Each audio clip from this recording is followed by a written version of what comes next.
Hey guys, I'm going to be doing a guide on compression because I see a lot of people taking M130 springs and throwing them in gearboxes that are not prepared for them, and then they wonder why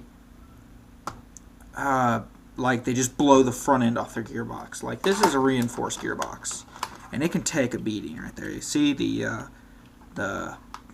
where the cylinder meets the front is radiused so that there is lesser chance of it cracking out on you, and it even has a thicker section right here to reinforce it. And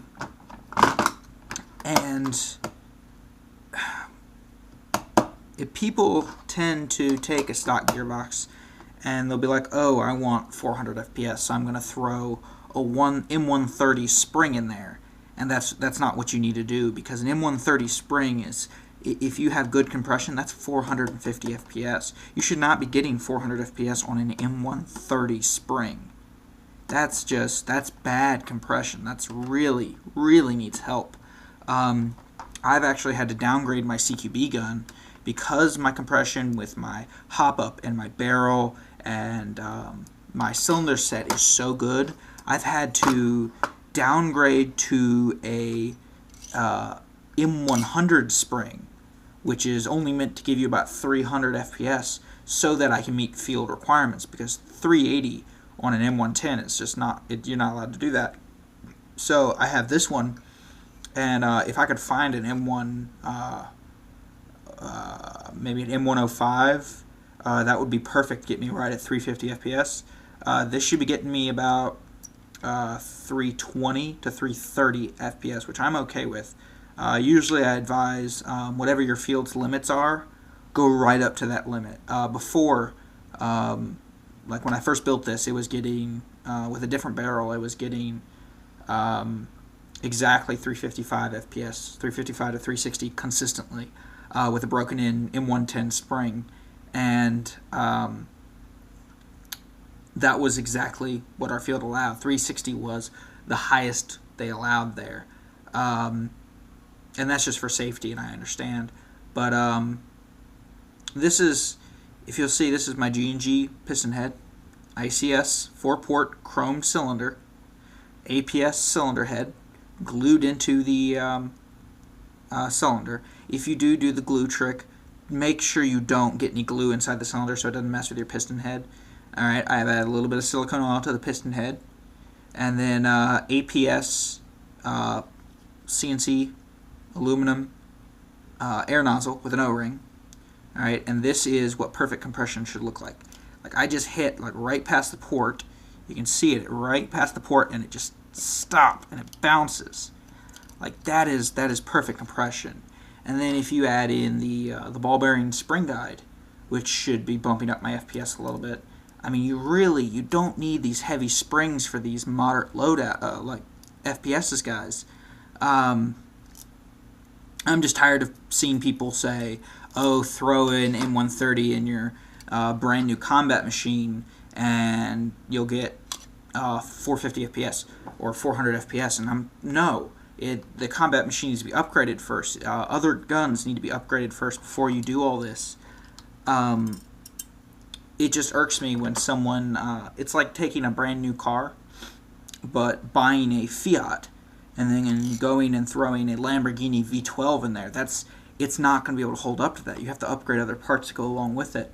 I mean, just to lower that FPS a little bit more, because I was getting so high, I'm using the short-stroked sector gear, which is actually 2-tooth short-stroked, which should be lowering my FPS. But again, my compression is so good that it just bumps it right back up. So, kind of tempted to throw in a full sector gear and add a little bit more Sorbethane to the cylinder head, just so I can have that full stroke, and then just run an M100 or an M120, or not an M120, excuse me, M100 or M110 spring to get me my 350 FPS. Just as a general guide, if you're short stroking your sector, you always want to short stroke from your pickup side right here, which is the side that first hits the piston right there. All right.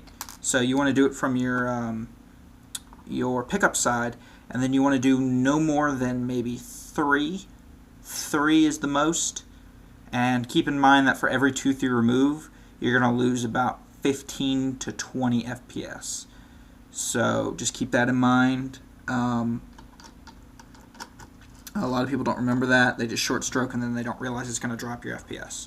So again, you don't need this insane spring to get a really good FPS. I'm getting, in my field gun that I don't have with me currently, I'm getting 420 FPS on a spring that's only rated for 380 because I have a ball bearing piston head and spring guide, and then that one has pretty good compression. It's not as good as this one. This one has much better compression because I've spent more time on this one.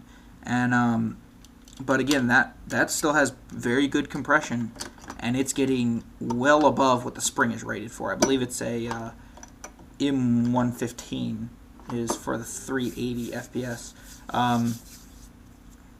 I love combat machines as upgrade platforms. If I get the chance, I will get a nicer gun. I would really love to get my hands on a KWA CQR. I might actually be getting one soon. I have a guy who's currently trying to sell one for about 120. If I can get it under 100, I might get my hands on it. But I really love combat machines for upgrading. They have these 8mm gearbox shells, which are great if you want to do steel bushings like I have, or you want to do ball bearings, because 8mm ball bearings, they're just smooth and they can take a lot more. You could put a M120 in a 8mm ball bearing spring guide gun, and as long as you've added sorbothane and other shock reducing additives into the gearbox, you can really, it'll last you a long time. Eventually bearings will fail. That's just the nature of what they are. But bushings are, if you're in a more durable, and they are cheaper. They're about $10 for a set of steel bushings. Less than that. I got these, I think, for about 6 or 7 on eBay. They're Raptor or SHS, whatever they want to call themselves. Steel oilless bushings, not the cross-slotted. Just the standard steel bushings. A couple of them have trouble staying in. Eventually I will epoxy them into the gearbox shell, is what you should do, just because they like to walk around a little bit and you don't want to mess up the outside of your gearbox, because you actually warp the hole out here and then it'll start to really wiggle, and that's not good. So again, and it also helps with shimming, that sort of thing. I have this gear set shimmed perfectly. Real quick, I'll do a quick gear noise test for you. I have this one bushing that just will not stay in the shell. But here is what a really well shimmed gear set should sound like. So just listen. Just like that. You can just hear it. It slides nicely. I get about 10 rotations before it starts to slow down. That's really well shimmed, and I think I only have about 2 shims in the entire gear set because these bushings are sitting so high. So again, maintaining your gun and using light springs is actually better for it, and will make it last longer than just throwing an M130 in a gun that's not ready for it. It has a polymer tooth piston, and it doesn't have a motor strong enough to pull it. So be aware, guys. Just don't run things that are not meant for this in here. Don't instantly throw in a high-speed motor or a high-torque motor without upgrading your piston.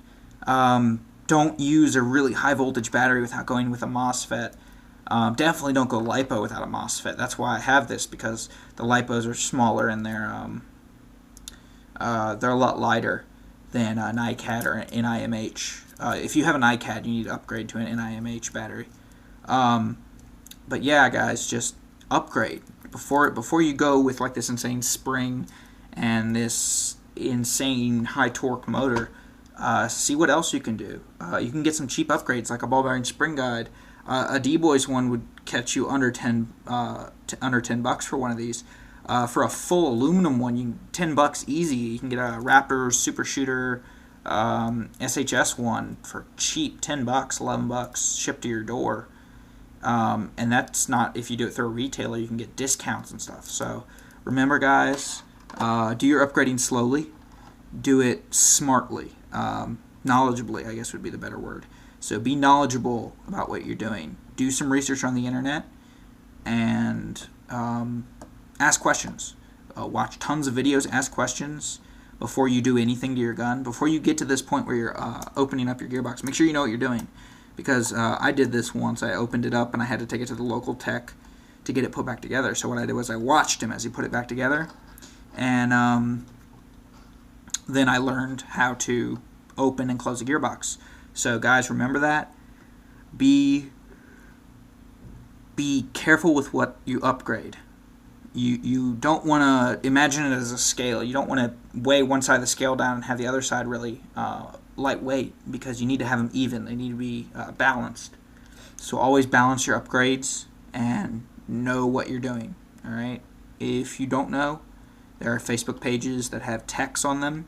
Ask them. Ask for help. More than likely, if you phrase it correctly, people will be willing to help you. So remember that. And if you'd like help from me, just message or comment, and I will do my best to help you. If I don't know, I've only been teching for a little over a year now, and I know the version 2 gearbox. So V2 I know, V3 not so much. I only run M4s just because of the M4 mags are so cheap and all the parts are so cheap. So if you need help or you want me to help you find something out for you, just ask in the comments, and I will do my best to help. Thanks, guys.